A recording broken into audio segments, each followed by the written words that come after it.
ဇလန်းအစမှာတော့ဘူဂျုတ်တယောက်ဟာလမ်းခွေးတစ်ခုမှာရှေ့ကဖြတ်သွားတဲ့အထုပခန္ဓာတစ်ခုကိုလှမ်းမြင်လိုက်ရတယ်။သူ့လူတွေပြောစကားအရ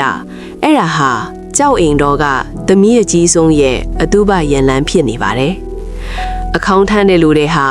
လမ်းတစ်ဝက်မှာတင်အခေါင်းကရုတ်တရက်လေးလံလာတာကိုသတိထားမိလိုက်ကြတယ်။တေဆုံးသွားတဲ့သခင်မလေးဟာမတရားလုံခြံခံရပြီးတေဆုံးခဲ့တာမို့ကျွတ်လွတ်ခြင်းမရှိဘဲအလောင်းကောင်ပြန်နိုးထားလာမှာကိုသူတို့ကြောက်လန့်နေကြတာပါသူတို့ထင်တဲ့အတိုင်းပဲအခေါင်းထဲကနေလှှရှားတန်တွေကြားလိုက်ရတဲ့အခါမှာတော့အကုန်လုံးကြောက်လန့်တကြားထွက်ပြေးခုန်ကြပါတော့တယ်လူချေတိတ်သွားတဲ့အချိန်မှာတော့အခေါင်းထဲကနေမိန်းကလေးတယောက်ထွက်လာခဲ့တယ်ကဲတော့သူမဟာတာမန်မိန်းကလေးမဟုတ်ပါဘူးသူမရဲ့ခန္ဓာကိုယ်ထဲမှာရှိနေတာကလွန်ခဲ့တဲ့10နှစ်ကရွှေတင်တိုက်ဆန်အိမ်ရဲ့နာမည်ကြီးပြည်တန်စာမင်းဟောင်းတယောက်ရဲ့ဝိညာဉ်တာသူမဟာဖျားเจ้าပြက်တစ်ခုမှပိတ်လှောင်ခံထားရတဲ့ဝိညာဉ်ဆိုးတစ်ခုဖြစ်ပါတယ်အတိတ်ကိုပြန်ကြည့်မယ်ဆိုရင်တော့မူလခန္ဓာကိုယ်ပိုင်ရှင်ကြောက်သခင်မလေးဟာသူမရဲ့မောင်လေးကန်းကောင်းစေဖို့အတွက်ဖျားเจ้าပြက်ကိုတွားရောက်ဆူတောင်းခဲ့ဖို့တယ်အဲ့ဒီမှာဝိညာဉ်ဆိုးနဲ့တွေ့ဆုံခဲ့တာပါ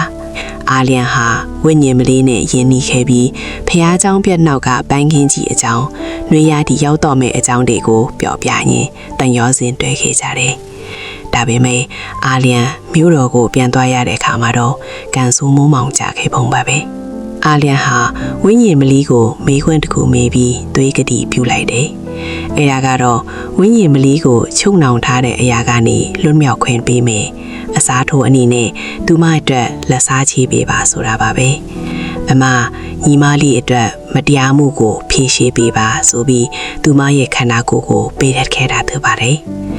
ဒီအချိန်မှာပဲဘိုလ်ချုပ်ဘက်မှလည်းအခြေအနေတွေရှုထွေးနေပါတယ်သူကလူတယောက်ကိုစစ်ဆေးမေးမြန်းနေပြီးပိုင်ဟောဘဲမှလဲလုံးမေးတဲ့အခါကြောက်တုံးရွာဖျားเจ้าပြက်မှရှိနေကြောင်းသိလိုက်ရတယ်။ဒါပေမဲ့အဲ့ဒီနေရာကမိမလာလေးဟာအခုချိန်မှာကြောက်စရာကောင်းတဲ့ဝိညာဉ်ဆိုအထိပြောင်းလဲနေပါပြီ။သူကအမကိုမှပြန်ခေါ်မယ်ဆိုပြီးကြောက်တုံးရွာဖျားเจ้าပြက်စီကိုအမြန်ဆုံးသွားဖို့အမိန့်ပေးလိုက်တယ်။